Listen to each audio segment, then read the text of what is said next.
On November 21st, 1998, The Legend of Zelda Ocarina of Time was released for the Nintendo 64, and with it, the world of gaming would never be the same again.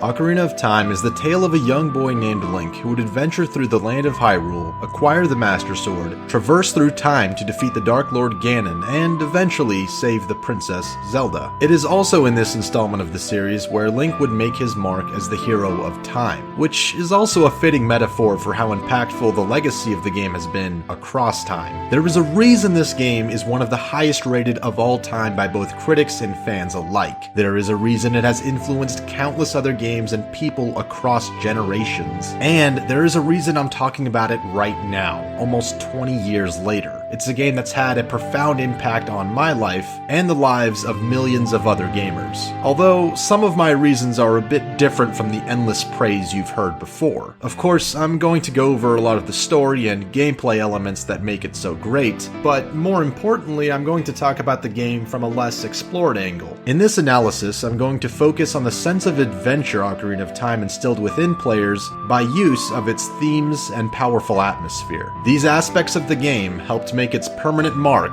on gaming history.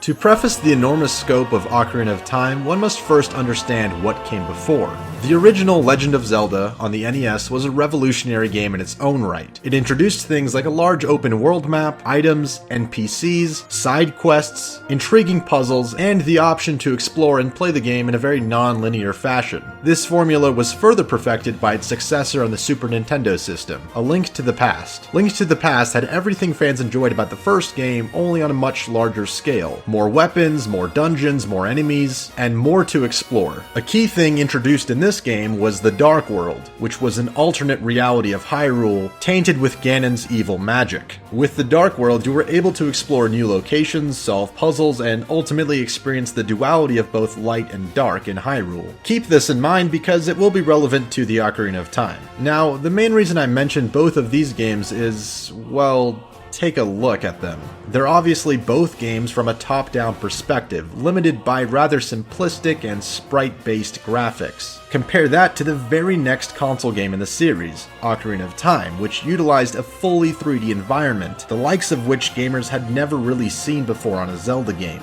The launch of the Nintendo 64 was accompanied by the groundbreaking fully 3D Super Mario 64. Naturally, this expansive new iteration of the Mario franchise got fans anxious for the possibilities that awaited them in the Zelda universe. And yet, Nintendo far exceeded anything fans could have possibly dreamed of.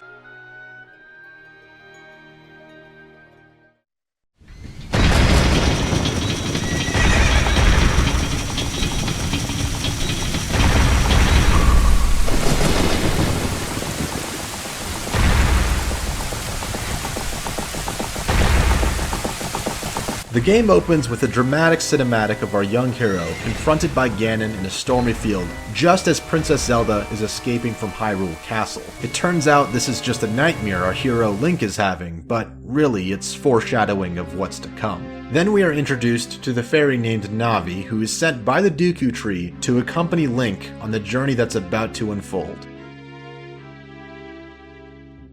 And yet, you start off with humble beginnings in the small woodlands of Kokiri Forest amongst the village people, but something is out of place. You see, Link is actually not one of the Kokiri people, but rather a lone Hylian child. In other words, he's an outsider. The fact that Link is an outsider here is further proof that he's destined for much greater things beyond the limits of Kokiri Forest. You meet a few villagers along the way, most notably the green-haired Saraya, who at first appears to be the female companion of our story, but of course that spot is ultimately reserved for Zelda. Through Navi's guidance, and after well equipping yourself with a basic sword and shield, you make your way to the Dooku tree, where your first dungeon lies. Yeah, your first dungeon literally takes place inside of a giant tree. And not to be outdone, the third dungeon literally takes place inside of a giant fish's mouth. Yeah, that kind of gives you an idea of how wildly inspired this adventure is. Anyways, after defeating the arachnid Goma within the Dooku tree, you're given the backstory of Hyrule, the Triforce, Force, and Ganon, all of which is told through an animated and vivid cinematic. As a reward for your efforts, the Dooku Tree gives you the spiritual stone of the forest, and immediately after, the Dooku Tree tragically dies.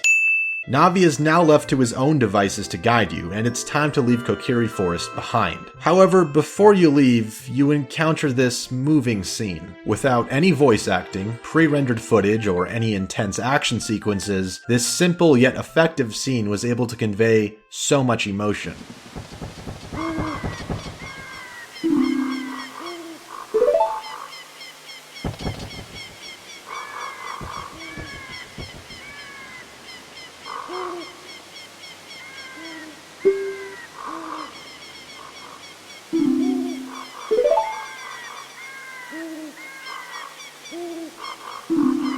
The only audio you hear are the gloomy, ambient sounds of the forest. Notice the surroundings shown here. The forest appears thick and partially covered in fog. The bridge looks old and covered with moss. Remember that all of this comes right after the Dooku Tree's death. All of this instills a feeling of leaving behind the old and moving on to the new. But not before seeing Soraya one last time in this bittersweet goodbye. As a parting gift, Soraya hands you a basic ocarina, which you'll later replace with the Ocarina of Time. These ocarinas are an essential part of the game. The ocarina is an instrument you use to play a variety of songs you'll learn in order to form bonds, solve puzzles, and ultimately progress the story. It's no wonder why the title of the game is named after it.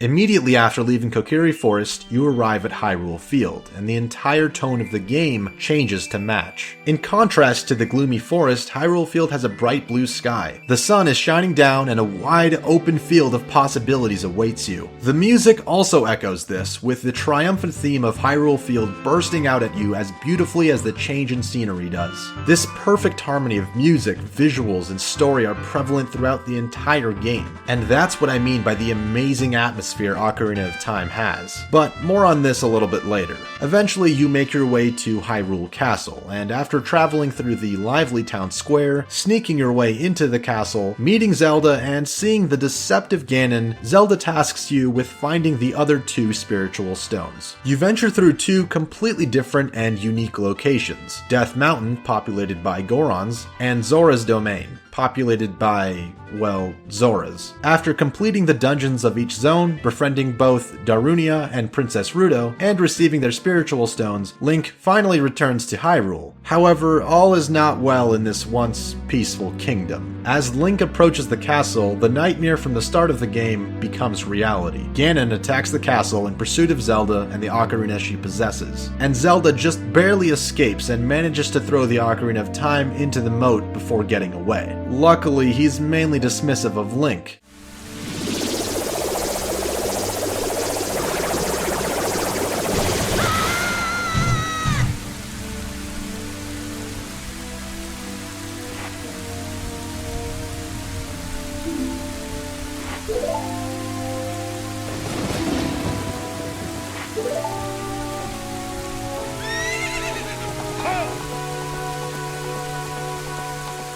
This integral cutscene signifies a major change in the direction of the adventure. Up until this point, it was pretty much all magic and friendship and rainbows, but nah bitch, now it's time for you to be a grown-ass man. And that's pretty much exactly what happens. Using the ocarina and the three spiritual stones, Link is able to access the Temple of Time, unsheathe the Master Sword, traverse 7 years into the future, and ultimately become the hero of time in order to defeat Ganon and restore balance to Hyrule. And meet all these sages who instruct you on furthering your journey in order to defeat Ganon. In these 7 years, the land of Hyrule also becomes corrupted with Ganon's evil magic. Now, first of all, as you'll note, this is actually similar to the dichotomy of the light and dark world from A Link to the Past that I mentioned earlier. But much more importantly, this sequence of events may be one of the most profound I've ever seen in a game. Here's why. In addition to all the amazing visuals, exposition, and action this event has, it also presents several themes of this game at once and symbolizes a much deeper meaning. On one hand, this event is a coming-of-age story, one that many kids who played it for the first time could aspire to. I know I certainly did. In the eyes of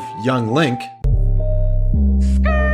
the Kingdom of Hyrule seemed to be mostly happiness and sunshine. That triumphant music in the wide-open Hyrule Field, the friendships you formed on the journey, the lively townspeople, and the purity of Hyrule, all of these events created the atmosphere of everything being okay in the world, which is how most young children do feel. When you're a kid, the world seems like a much happier place. It's easier to be optimistic when you're just a young kid without any responsibilities. Yet, as you get older, these responsibilities only increase, and you will face some great challenges in your life. The world will no longer seem as blissful as you once thought. This coming-of-age story is brilliantly symbolized with the transition of Hyrule from a state of peace to a land of gloom and decay filled with the undead. Parallel to this is the monumental challenge Link must face with the looming threat of Ganon over Hyrule. However, in order to take on this challenge, Link must grow as an individual, leaving behind his childlike ignorance and stature and undergo his transition into adulthood. That is precisely what we see happening before us.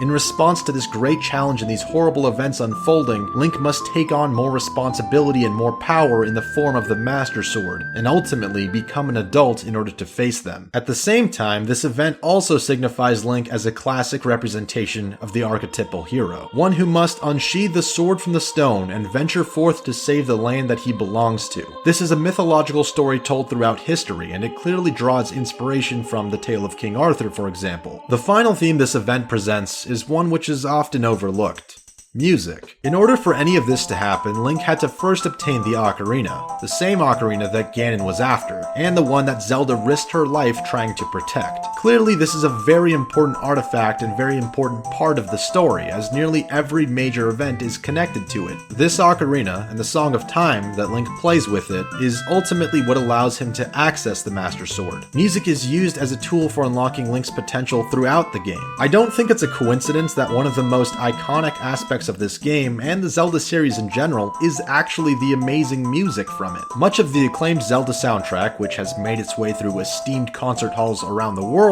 can be found in the dungeons and zones of Ocarina of Time. Some of my all-time favorite pieces of music are in this very game. Every time I hear these beautiful songs and orchestral arrangements, they fill my head with vivid memories of playing the game. For example, Soraya's song is played in the Lost Woods, and in the Lost Woods there's a path you can take in which you are met with two unassuming tree stumps. Stepping on the lower one causes this mysterious figure with a flute to appear. This encounter prompts a minigame of matching tunes with this figure partaking in this strange melodic dance. It's small moments like this that make Ocarina of Time truly stand out, and in these moments, music is the language in which the game conveys its message.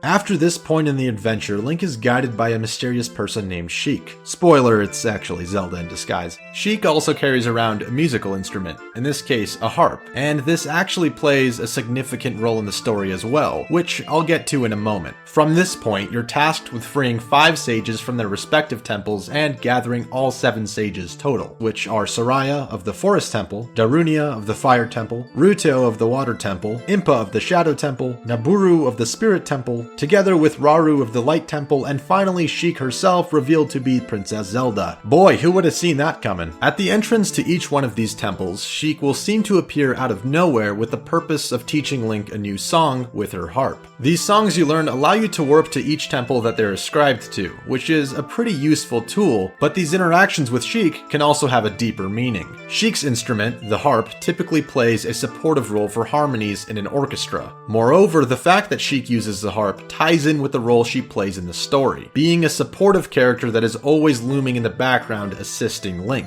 in the same way that a harp is played in the background to support a harmony. Each time Sheik teaches Link a new song, they both play off each other to form the harmony of the song.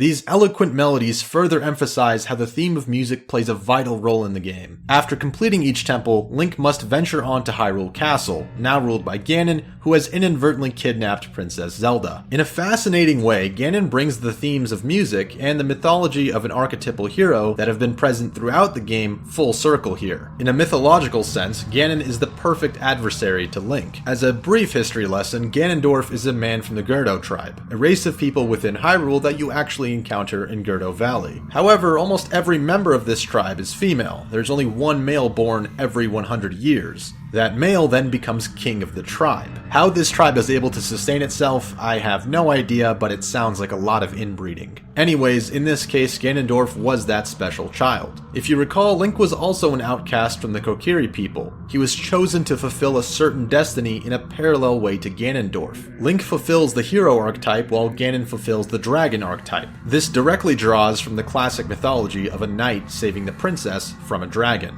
And while Ganon doesn't initially appear to be a dragon, he will fully embody that role soon enough. For most of the story though, Ganon has been a cunning and deceitful sorcerer. This all comes to a head when Link finally confronts Ganon in his castle.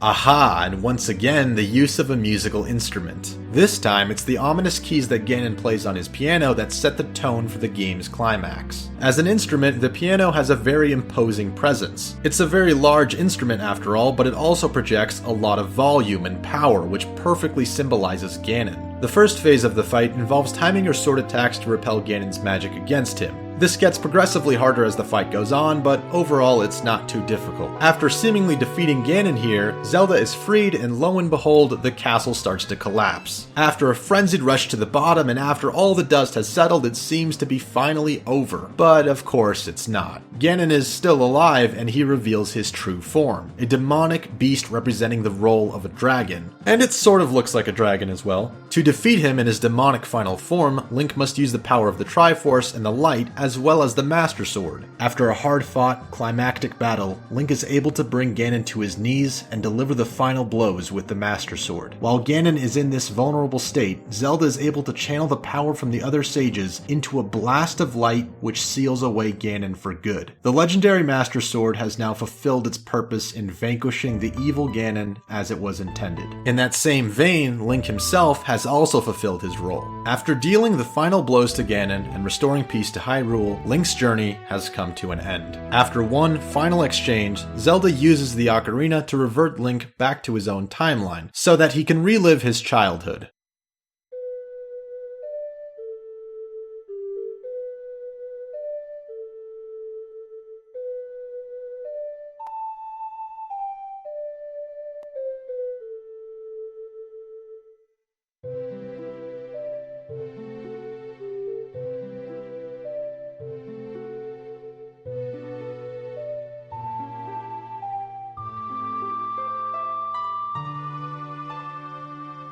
As the game ends and the credits roll, we are treated to the scene where Link first meets Zelda, and everything comes full circle. And so concludes the tale of the Ocarina of Time.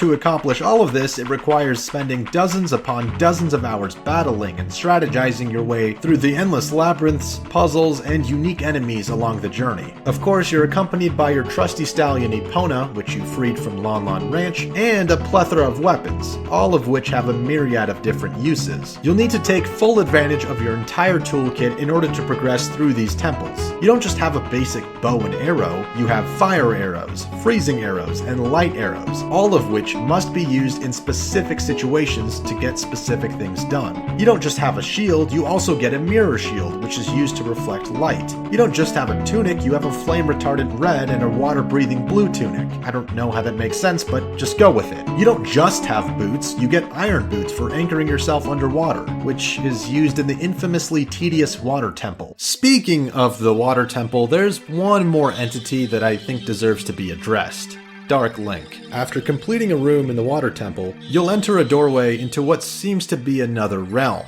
It's actually kind of reminiscent of the hyperbolic time chamber from Dragon Ball Z. This seemingly endless plane filled with water is unlike any other part of the game. After walking past the tree in the center, Link is confronted by a shadowy figure that resembles himself. Not only that, but in the ensuing battle, Dark Link seems to mirror your movements and attacks. Although this boss isn't particularly difficult, it is an encounter rife with symbolism. From a psychological perspective, the shadow is seen as the embodiment of the unconscious self. Famed psychologist Carl Jung describes the shadow as being the dark side to one's personality. That's exactly what we see here in Dark Link. He represents the unconscious evil within Link's personality. Unlike Ganon though, Dark Link isn't the antagonist to Link's role as a hero, but rather a dark aspect of Link's self. Even though Link represents heroism and justice, you cannot have good without evil, or light without dark, and in this case that dark manifests itself in the form of Dark Link. Luckily, Link is able to overcome this dark side without too much trouble.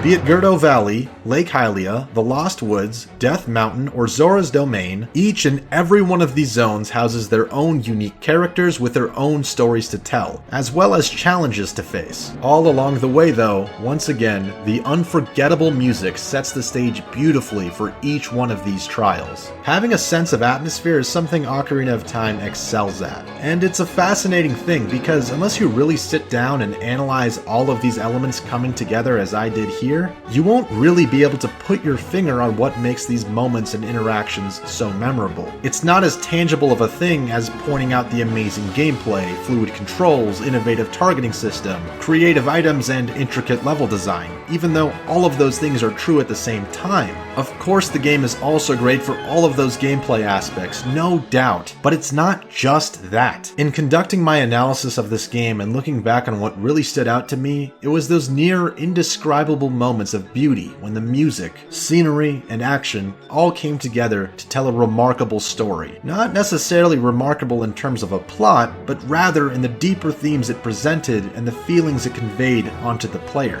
And that is what makes Ocarina of Time so special. Those are the reasons that Ocarina of Time will forever be regarded as one of the greatest games of, well, all time.